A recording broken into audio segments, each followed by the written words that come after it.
जब प्रचार कर रहे थे, आप लोगों की बस्ती में डोर टू डोर कैंपिंग कर रहे थे, निमंत्रण दे रहे थे, तो हम आपको बोले थे जन जागृति का कार्यक्रम होगा और हम लोग अपने वादे के पक्के हैं।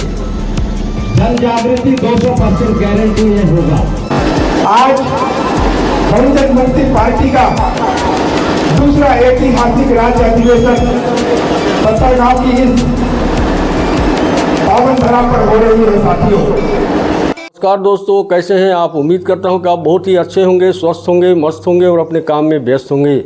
दोस्तों, आज मैं हूं पत्थलगांव में और इस समय आप देख सकते हैं मेरे पीछे साइड जो स्क्रीन में चल रहा है वीडियो। जी हां दोस्तों, एक गाने का वीडियो चल रहा है जिसमें डांस कर रहे हैं और एक वीडियो चल रहा है जिसमें रैली निकला हुआ है। जी हाँ दोस्तों, ये रैली आज पत्थलगांव में निकला है। ये रैली बहुत बड़ा रैली निकला दोस्तों, हज़ारों की संख्या में बड़ा रैली निकला और इस रैली को निकाला है भारत मुक्ति पार्टी। जी हाँ दोस्तों, भारत मुक्ति पार्टी बहुजन समाज का ये बहुत बड़ा रैली निकला है और ये राजनीतिक पार्टी है दोस्तों, ये राजनीतिक दल है और इन्होंने अपने पार्टी का प्रचार प्रसार के लिए काफ़ी बड़ा रैली निकाला और रैली निकालने के बाद दोस्तों एक बहुत बड़ा सभा का आयोजन किया और इस सभा में विभिन्न प्रकार की बातों को किया गया। एक नया शब्द मुझे सुनने को मिला जिसमें कहा गया कि बोल 85 जिंदाबाद, बोल 85 जिंदाबाद बोलते हुए नारा लगा रहे थे। वैसे तो कई ऐसे नारे थे जो बहुत ही अच्छे नारे थे। इस तरह से दोस्तों आदिवासियों के हितों में काम करने वाला ये पार्टी जो है जोरदार नारा लगाते हुए एक बहुत बड़ा रैली निकाला, एक बहुत बड़ा सभा का आयोजन किया और यहाँ पर बहुत ही अच्छा कार्यक्रम हुआ दोस्तों, जिस कार्यक्रम को आपको दिखाने के लिए इस समय मैं तैयार हूँ। तो आइए हम उस कार्यक्रम को देखते हैं। बीजेपी अगर हमू मन ला 4 जूता मारथे तो फिर कांग्रेस हमू मन ला 8 जूता मारथे। 8 जूता पड़थे तो हमन बीजेपी के तरफ जाती, फिर 12 जूता मारथे तो हमन कांग्रेस के तरफ जाती।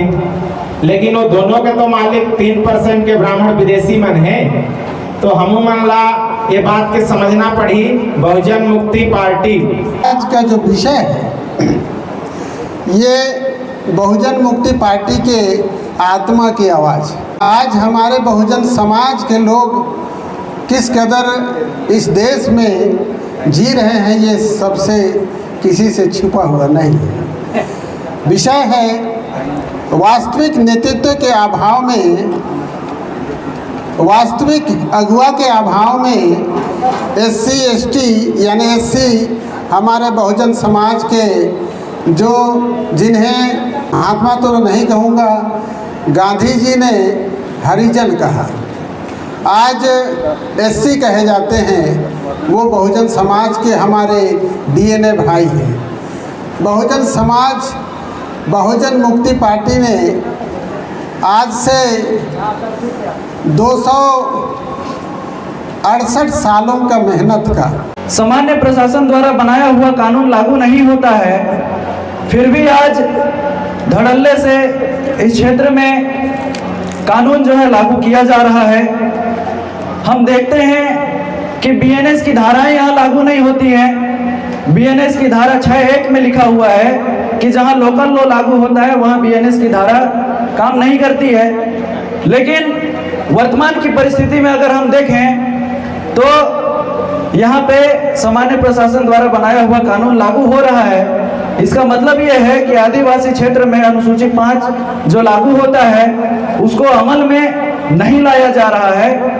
वास्तविक नेतृत्व के अभाव में SC ST OBC समाज का सत्यानाश एक गंभीर चर्चा। तो हम लोग चर्चा करने के लिए आए हैं। यहाँ सवाल है हमारे जितने भी अनुसूचित जाति के लोग हैं, अनुसूचित जनजाति के लोग हैं और उनमें से धर्म परिवर्तित जो सिख है, ईसाई है, मुस्लिम हैं, OBC के बंधु हैं, उन सभी लोगों के बीच में सही नेतृत्व ना होने की वजह से उनका सत्यानाश हो रहा है। ये विषय है, उस विषय में हम लोग चर्चा करने आ रहे हैं। आज ये 5वीं अनुसूची का जो आपने नारा लगाया, 5वीं अनुसूची को हमने कई बार सुना, लोगों के मुंह से सुना। कई सारे संगठन हैं, कई सारे NGOs हैं, कई सारे और भी अन्य लोग पार्टी के लोग हैं, पांचवी अनुसूची का नाम तो लेते हैं, लेकिन पांचवी अनुसूची में क्या अधिकार है इस बात को आपको नहीं बता पाते। साथियों, पांचवी अनुसूची में आप यहाँ के विशेष लोग हैं। जिस तरह से आज हमारे छत्तीसगढ़ में कुछ विशेष जनजाति है जिसको हम लोग कोरवा, बिरहोर या फिर भारिया, कमार ऐसा कहते हैं, ऐसे ही पांचवी अनुसूची क्षेत्र हमारे लिए विशेष क्षेत्र है। और इस विशेष क्षेत्र में शासन प्रशासन का जो सामान्य क्षेत्र का जो कानून होता है वो हमारे लिए वास्तविक नेतृत्व के अभाव में SC/ST OBC का सत्यानाश ये एक गंभीर चर्चा का जो विषय लगाया गया है ये बहुत ही महत्वपूर्ण है, क्योंकि आज हमारे समाज में जितने नेता, मंत्री, सांसद बन रहे हैं, लेकिन वो समाज का नहीं, वो किसी दूसरे के अनुसार चलने वाले ओबीसी में एकट लिए आए हो आप मतलब जगाए बर। एक तो हमन ओबीसी जागे नहीं होकर बाद भी आप मतलब जगाना है। मैं एक ही जन मिलता हूँ यहाँ पे रायपुर जंगोरा बाटे में, कोई भी आदमी अगर पैदल जात भी है तो मैं यहाँ बोला बाहर चलते हैं, मैं लिफ्ट दे के करता हूँ। वैसे ही मैं चाहता हूँ हमारे जितना ओबीसी भाई है सब लोग जवान, और ये राष्ट्रीय अधिवेशन होते हैं हमारे बहुजन मुक्ति पार्टी, हमारे एक ही तो ऐसे पार्टी है जो हमारे भारत में मुक्ति दिला सकते। खबर कि आज तक हमें जो भी पार्टी देखे हैं, कांग्रेस या बीजेपी या आम आदमी पार्टी, सब ब्राह्मणों की पार्टी है। एवं कोई हम राष्ट्रीय अध्यक्ष हो पैसे का हमारे ST OC OBC के कोई नहीं हो पाए। आज बहुजन मुक्ति पार्टी जो है हमारे राष्ट्रीय पार्टी जो है हमारे मूल निवासी की पार्टी है। ओकर से मैं चाहता हूँ हमारे पिछड़ा पर आदमी माना, हमारे आदिवासी आदमी माना, हमारे मूल निवासी आदमी माना, एक पुरजोर सपोर्ट करो। और हमारे राष्ट्रीय पिछड़ा पर मोर्चा के तरफ से मैं राष्ट्रीय उपाध्यक्ष, प्रदेश उपाध्यक्ष मैं पुरजोर सपोर्ट करता हूँ ये राष्ट्रीय मूल निवासी पार्टी बहुजन मुक्ति पार्टी ला। जय मूल निवासी। जहाँ बैठे हैं ये भी पांचवी सूची है, जिस जमीन पे आप बैठे हैं यहाँ भी पांचवी सूची है। आप सभी लोग जानते हैं कि भारत देश में अंग्रेजी हुकूमत था। अंग्रेजी हुकूमत के पहले राजाओं का शासन था, राजवाड़ों का सारे राजाओं को अपने अधीन कर दिया। और राजाओं का अधीन कौन थे? आदिवासी थे। और आदिवासी कौन थे? इस देश के मालिक थे, जमीन के मालिक थे, जंगल के मालिक थे। जब इन्होंने इतनी क्रांति की आदिवासियों ने, अंग्रेजों ने देखा कि आखिर आदिवासी क्रांति क्यों करते हैं, के धनुष तीर से लड़ते हैं और बंदूकधारियों को हराते हैं। और इनकी क्रांति देखकर जब वीर बुधु भगत 1833 में शहीद हो जाते हैं, उन्हें मार दिया जाता है, पूरे भारत में इतनी क्रांति आ जाती है कि अंग्रेजों को मजबूरी में अनुसूचित क्षेत्र बनाना पड़ा, आदिवासी रिहायशी क्षेत्र को छोड़ना पड़ा, उनको हटना पड़ा। और ये कहा कि भाई लोग आप लोग पांचवी सूची में रहिए। कोई गुनाह करने के कारण से जेल नहीं गए थे, परंतु अपने समाज की बात करने के कारण से ये जेल होकर आए हैं और 68 दिन इनकी। दोस्तों आगे जो वीडियो आप देखने वाले हैं, जी हाँ दोस्तों, वो आपको थोड़े देर के लिए दोस्तों वो आपके दिल को छू लेगा। जी हाँ दोस्तों, यहाँ पर दिखाया गया है रूपनारायण एक्का और खलखो जी को। जी हाँ दोस्तों, इन दोनों जो है जेल गए थे और उसके साथ साथ में और भी लोग जेल गए थे। कुछ महिलाएं भी ऊपर भी FIR हुआ था, वो सारे लोग जेल से छूट चुके हैं। अब उनका स्वागत फूल माला के द्वारा ज़बरदस्त किया जा रहा है। जी हाँ दोस्तों, एक बात मैं बता दूं कि रूपनारायण एक्का वास्तव में जो है आदिवासियों का, पिछड़ों का मसीहा बनकर के उभरे हैं और आने वाले समय में उनका जलवा आपको और देखने को मिलने वाला है। तो दोस्तों आइए हम उनके मार्मिक स्वागत हम लोग देखते हैं, लोग कैसे उनको स्वागत कर रहे हैं जो जेल से निकल कर आए हैं। अपनी समाज की सेवा के लिए, अपनी ज़मीन को बचाने के लिए इन्होंने लड़ाई लड़ा और उस लड़ाई के चलते इन्होंने जेल गया और आज जेल से बाहर आए हैं और अब इनका स्वागत होने वाला है। तो आइए इनका स्वागत कार्यक्रम को देखते हैं। अध्यक्षता कर रहे माननीय डॉक्टर अनिल माने साहब, उनका सम्मान कर रहे हैं फूल माला के द्वारा। जोरदार ताली बजा करके स्वागत करें इन दोनों साथियों का। हमारा समाज ऋणी है आप दोनों की संघर्ष के प्रति। जिस प्रकार आप लोगों ने जज्बा उठाया है इस कारवा को आगे लिए चले हैं और संगठन में आप लोगों ने जान फूंक दिया, इसलिए हम धन्यवाद देते हैं। संविधान की बात करते हुए, 5वीं अनुसूची की बात करते हुए आप लोगों ने जेल होकर आए हैं, आप दोनों का हम सम्मान करते हैं। और जो साथी, महिला साथी और हमारे तिरसठ गांव के जो भाई जिनके ऊपर केस हुआ था, आप लोगों का भी हम सम्मान करते हैं और स्वागत करते हैं।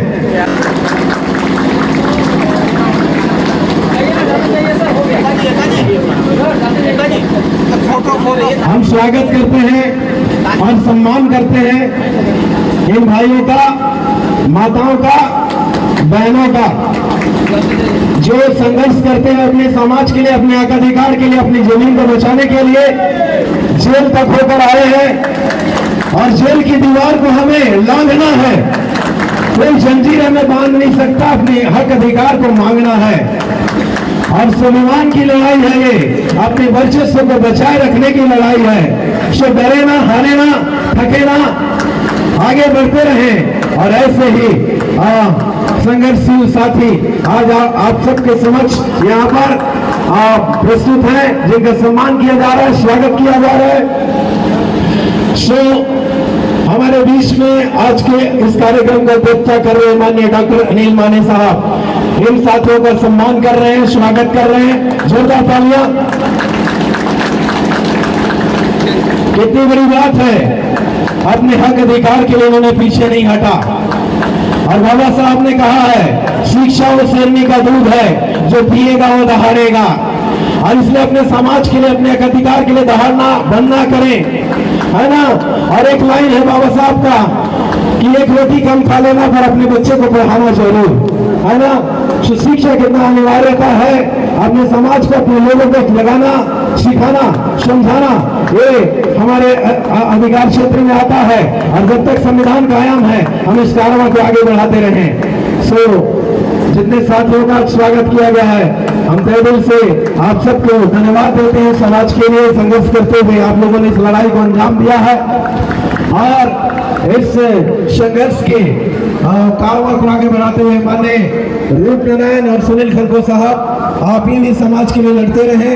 और जो साथियों का भी स्वागत किया गया, आप भी समाज के लिए लड़ते रहे। बहुत धन्यवाद। सो कृपया बैठ जाएं।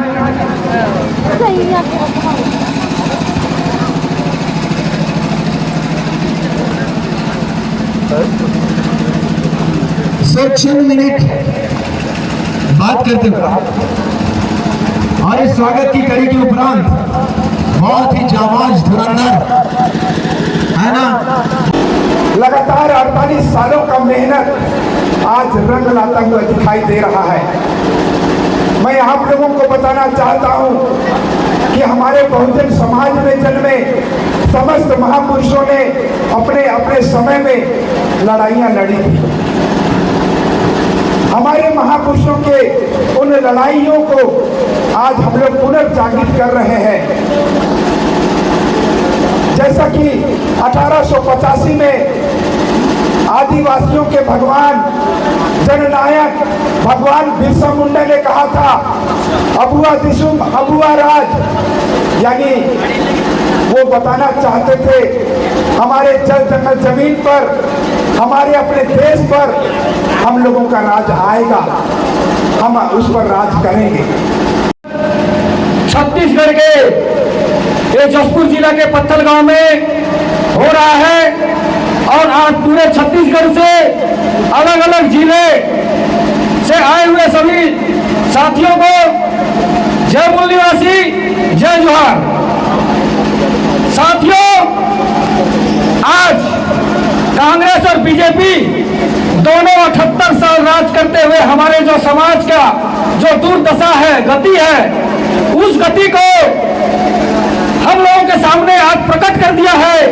यदि हम आज हमारा जो स्थिति है, इस स्थिति को हम अगर नहीं समझे तो आने वाला जो हमारा पीढ़ी है वो गुलाम पैदा होगा। इसलिए साथियों, कोई भी चीज पाने के लिए एक जिद होनी चाहिए और आज कांग्रेस और बीजेपी को इस हमारे भारत देश और छत्तीसगढ़ करके इस राजनीति से उनको उखाड़ के फेंक देना चाहिए। ऐसा जिद हमारे अंदर होना चाहिए। आज कांग्रेस ने भी हमारा सत्यानाश किया, बीजेपी ने भी सत्यानाश किया, और ये सत्यानाश होने का कारण है ये जो पार्टी है, दोनों ब्राह्मणों का पार्टी है, ये जो दोनों ब्राह्मण की जो पार्टी है, हमारे मूल्यों को कभी ये न्याय दे नहीं सकते। इसलिए आज हमको एकजुट होकर के हमारा जल जंगल जमीन और हमारा जो न्याय है, संविधान में जो अधिकार है, उस अधिकार को पाने के लिए हमको जय जयकार करने की जरूरत नहीं है। हमको जमीनी स्तर में हमारे समाज में ले जाकर के जागृति करके हमको राज करने का मामला है। साथियों, पहला विषय है वास्तविक नेतृत्व के अभाव में एसटी ओबीसी समाज का सत्यानाश। आपको इसको समझना है कि वास्तविक प्रतिनिधित्व का जो अभाव है आपके जिंदगी में किसने किया और उसके वजह से जिंदगी में सत्यानाश कैसे हुआ, इसको जानना बहुत जरूरी है। तो वास्तविक प्रतिनिधित्व है क्या और वास्तविक प्रतिनिधित्व की कमी की वजह से हमारी जिंदगी में फर्क कैसे आता है, इसको हम लोग समझते हैं। वास्तविक प्रतिनिधित्व है साथियों, उदाहरण से समझने का काम करेंगे, उदाहरण से समझने का प्रयास कीजिए। जैसे कि माता है, अपने बच्चे को अगर बढ़िया से, ईमानदारी से, जवाबदेही के सिद्धांत के साथ में अगर परवरिश करती है, उसको हमारे कुर्फ में क्या बोलते हैं, क्या बोलते हैं मिन साहब, कुर्फ में क्या बोलते हैं सर उसको? दोहनाती है बोलते हैं ना, बढ़िया परवरिश करती है उसको, हाँ, पालना पोसना हो, पोसी परदी। अगर उनपे अयंग, अगर एक माता जी अपने बच्चे को बढ़िया से पोसती है, पालती है बढ़िया से, तो माता जी अपने बच्चे के साथ में वास्तविक प्रतिनिधित्व कर रही है। और अगर एक माता जी अपने बच्चे को बढ़िया से नहीं पालेगी, नहीं पोसेगी, तो वो वास्तविक प्रतिनिधित्व नहीं है, उसको बोला जाता है ठगवा प्रतिनिधित्व। वैसे ही आज इस समाज के लिए शासन में, प्रशासन में, न्यायपालिका में और प्रचार तंत्र मीडिया में हमारे लोगों को प्रतिनिधित्व करने का मौका दिया गया। लेकिन आज 78 साल हो गए साथियों, इस 78 साल में हमारे लोगों को वास्तविक प्रतिनिधित्व नहीं मिला। अगर मिलता तो हमारे जिंदगी में बदलाव होता, अगर मिलता तो। जैसे आज आप पत्थलगांव में नजर उठा के देख लो, पत्थलगांव में ये जो कांग्रेस है, भाजपा है, उन्हें वास्तविक नेतृत्व दिया। वास्तविक तरीके से यहाँ पे जो शहर में बसे हुए लोग हैं, इनको पाला और पोसा, तो आज आप इनको देखिए 3 तल्ला बिल्डिंग ठोक के बैठे हुए हैं। सही बात है कि गलत बात है? हम लोग गांव में कई हजार साल का पीढ़ी हमारा है, और मैं हकीकत और ईमानदारी से बताऊंगा, हमारे पुरखों का जो घर है, हमारा जो घर है खपरा का, वो आज भी नहीं बदला। बदला है क्या?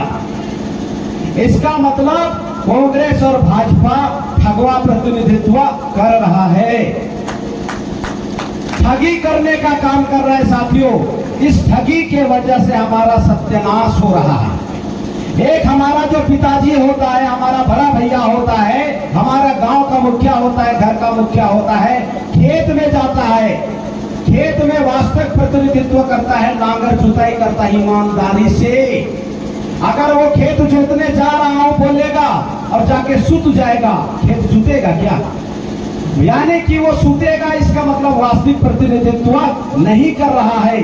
सुबह 5 बजे से लेके 11 बजे तक खाली पेट जब हमारा पिताजी, हमारा बड़ा भैया नांगर जोतता है, तब जाके खेतों में फसल लहलहाता है। वास्तविक प्रतिनिधित्व, रियल रिप्रेजेंटेशन, खत्म गुजरात के हो, समझ में आ रहा है ना? आज के रियल रिप्रेजेंटेशन, वास्तविक प्रतिनिधित्व। तो अगर कांग्रेस, अगर भाजपा नमन वास्तविक प्रतिनिधित्व चिचका बोले नम है जिंदगी हूं, हमारा जिंदगी भी सेठ लोगों की तरह होता कि नहीं होता? आप लोग दिन रात मेहनत कर रहे हैं, इन्ना मल्ला नेला मल्ला, इन लोग गद्दा में लोदलोदाई के बैठा रहता है करोड़पति। गलत बात है कि नहीं है? गलत बात है कि नहीं है? अगर हमको मेहनत के बदले में अगर उतनी तरक्की नहीं मिल रही है साथियों, इसी को बोला जाता है झूठा प्रतिनिधित्व। साथियों, विषय पर तो काफी बातें हो गई हैं, सिर्फ आपको उस पर अमल करना है। मैं कुछ नहीं कहूंगा अभी, क्योंकि ये जो बातें हैं मैं ज्यादा कहने के अभी काबिल नहीं हूँ, लायक नहीं हूँ, ऐसा मैं नहीं समझ रहा हूँ। लेकिन समय की नजाकत है, तो जितनी भी बातें हुई आप अगर अमल नहीं करेंगे वो तो शून्य के बराबर है साथियों। इसलिए जितनी बातें कही गई है वक्ताओं के द्वारा, आप उस पर अमल करेंगे। आप आने वाले दिनों में जो प्रशिक्षण होगा उस पर आप सबों को आना पड़ेगा, तब आप ये राष्ट्रीय आंदोलन है उस पर आप जुड़ सकेंगे और आप सब मिलके हम लोग इस समस्या का समाधान कर पाएंगे। और दूसरे नंबर का जो विषय है लिखा है, वोट का अधिकार शासक बनने और शासक बनाने का अधिकार है, लेकिन गैर संवैधानिक इलेक्ट्रॉनिक वोटिंग मशीन ईवीएम के द्वारा वोट के अधिकार को शून्य करना यह शासक जातियों का षड्यंत्र है। एक गंभीर चर्चा। आपको अच्छी तरह पता है कि जब से EVM machine electronic voting machine Bharat में लाया गया विदेश से इलेक्ट्रॉनिक वोटिंग मशीन, इस मशीन से हम लोग वोट डालते हैं चुनाव के समय, वो विदेश से भारत में लाया गया। वो मशीन स्वयं विदेशी मशीन है और विदेशी मशीन के द्वारा भारत में चुनाव कराया जाता है। वो इसलिए यदि आप 2004 से पहले के चुनावों को और चुनाव परिणामों को अगर आप गौर करेंगे तो जो भाजपा और कांग्रेस की पार्टी थी, इनको वोट ही नहीं मिलता था और मजबूरी में उसी समय एनडीए और यूपीए गठबंधन बनाना पड़ा। उसके बावजूद भी केंद्र में सरकार नहीं बन पाती थी और अलग अलग राज्यों के जो स्थानीय मूल निवासियों की पार्टियां थी, उनके सहयोग लेकर के भाजपा का और कांग्रेस का जो एनडीए और यूपीए गठबंधन की सरकार बनाई जाती थी। तब कांग्रेस और भाजपा के लोगों के चिंता हुई कि अगर ऐसे ही स्थिति रही तो भारत के मूल निवासी भारत में पूर्ण बहुमत के साथ आने वाले दिनों में शासक बन जाएंगे, शासन सत्ता हासिल कर लेंगे। तब इन्होंने बहुत ही चालाकी पूर्वक कांग्रेस को ही सामने रखकर भारत में विदेशी ईवीएम मशीन को लाया गया और उस विदेशी ईवीएम मशीन के द्वारा घोटाला करने का कार्य शुरू किया गया बड़े पैमाने पर। और 2004 के बाद जो चुनाव परिणामों का आप देखेंगे तो कांग्रेस को 2 बार प्रचंड बहुमत मिला और उसके बाद भाजपा को 3 बार, अभी जो वर्तमान सरकार है केंद्र में भाजपा का, इनको बहुमत मिला और ये बहुमत के साथ केंद्र में सरकार बनाए। आपको इस बात को जानकर हैरानी होगी कि जिस यूपीए और एनडीए सरकार जो गठबंधन होने के बावजूद भी 2004 के पहले सरकार नहीं बना पा रही थी, ईवीएम मशीन लाने के बाद ईवीएम मशीन के द्वारा हम मूल निवासियों के वोटों की चोरी की गई, डकैती की गई और चोरी और डकैती करके केंद्र में प्रचंड बहुमत की सरकारें लाई गई। इस राज्याधिवेशन में जो विषय लगाए हुए हैं, वास्तविक नेतृत्व के अभाव में एससी एसटी ओबीसी समाज का सत्यानाश से गंभीर चर्चा, वोट का अधिकार शासक बनने और शासक बनाने का अधिकार है, लेकिन गैर संवैधानिक इलेक्ट्रॉनिक वोटिंग मशीन ईवीएम के द्वारा वोट के अधिकार को शून्य करना शासक जातियों का षड्यंत्र है। यह गंभीर चर्चा। अलग अलग धर्मों को मानने वाले लोगों पर धार्मिक प्रताड़ना करना, लोकतंत्र की हत्या, एक गंभीर विश्लेषण। आदिवासियों का विशेष अधिकार 5वीं अनुसूची अमल में न लाना आदिवासियों को खत्म करने का भयंकर षड्यंत्र साजिश। महिलाओं में सामाजिक एवं राजनीतिक नेतृत्व के अभाव से गंभीर समस्या एवं सटीक विश्लेषण। और आखिरी में विषय है बहुजन मुक्ति पार्टी एससी एसटी ओबीसी का अंतिम विकल्प क्यों, यह गंभीर चर्चा। साथियों, आप लोग सुबह से लेकर कर हजारों की तादाद में मैदान में उपस्थित रहे। आज नेतृत्व का अभाव है, इसलिए SC ST OBC माइनॉरिटी की समस्या है। लीडरलेस क्राउड, नेतृत्वहीन गर्दी, भीड़ समाज के अंदर कोई राजनीतिक सामाजिक परिवर्तन नहीं ला सकता। हमारा समाज नेतृत्वहीन बनाया गया समाज है। बिरसा मुंडा ने हमारे समाज का नेतृत्व किया। बिरसा मुंडा के संघर्ष से जयपाल सिंह मुंडा जैसा नेतृत्व उभर कर सामने आया। जब सम्राट अशोक ने नेतृत्व किया, छत्रपति शिवाजी महाराज ने नेतृत्व किया, छत्रपति शाहू जी महाराज ने नेतृत्व किया, बाबा साहब अम्बेडकर ने नेतृत्व किया, तो हमारे समाज में नेतृत्व निर्माण करने की एक फौज निर्माण हुई। लेकिन बाबा साहब अम्बेडकर जाने के बाद जो सामाजिक और राजनीतिक चेतना निर्माण बाबा साहब ने की थी, वो बाबा साहब जाने के बाद में वो राजनीतिक और सामाजिक चेतना ही हमारे समाज की खत्म की। इससे घनश्याम साहब, DK खप्पड़े साहब और आज के तारीख में माननीय वामन मेश्राम साहब द्वारा इस देश में एक लंबी लड़ाई लड़ी जा रही है। और वामन मेश्राम साहब के नेतृत्व में देश भर में SC ST OBC और माइनॉरिटी के अंदर नेतृत्व निर्माण किया जा रहा है। नेतृत्व की फौज निर्माण की जा रही है। ये नेतृत्व किस लिए? समाज का प्रतिनिधित्व करने के लिए। हमें लगता था विष्णुदेव शायद ये हमारे आदिवासी का प्रतिनिधित्व करता है, ये छत्तीसगढ़ का मुख्यमंत्री है। लेकिन जब हमारे कार्यकर्ता को, आदिवासी कार्यकर्ता को, रूपनारायण एक्का जी को, सुनील खाका जी को और उनके टीम को और हमारे महिलाओं को जेल के अंदर बंद किया, तब हमने पक्का नतीजा निकाला कि ये आदिवासी का प्रतिनिधि विष्णुदेव नहीं है, ये भाजपा RSS का प्रतिनिधि है। दोस्तों, अभी तक आपने मेरे चैनल को सब्सक्राइब नहीं किया है तो मेरे चैनल को सब्सक्राइब करें, बेल आइकन की घंटी को दबाएं और ऑल पर जरूर क्लिक कीजिएगा ताकि मेरा वीडियो सबसे पहले आपकी मोबाइल में पहुंच जाएगा। जी हाँ दोस्तों, तो आज का वीडियो को बस मैं यहीं समाप्त करता हूँ। दोस्तों, अगले वीडियो में फिर मिलेंगे, तब तक आप स्वस्थ रहिए, मस्त रहिए और अपने काम में व्यस्त रहिए। जय हिंद, जय भारत, जय जोहार।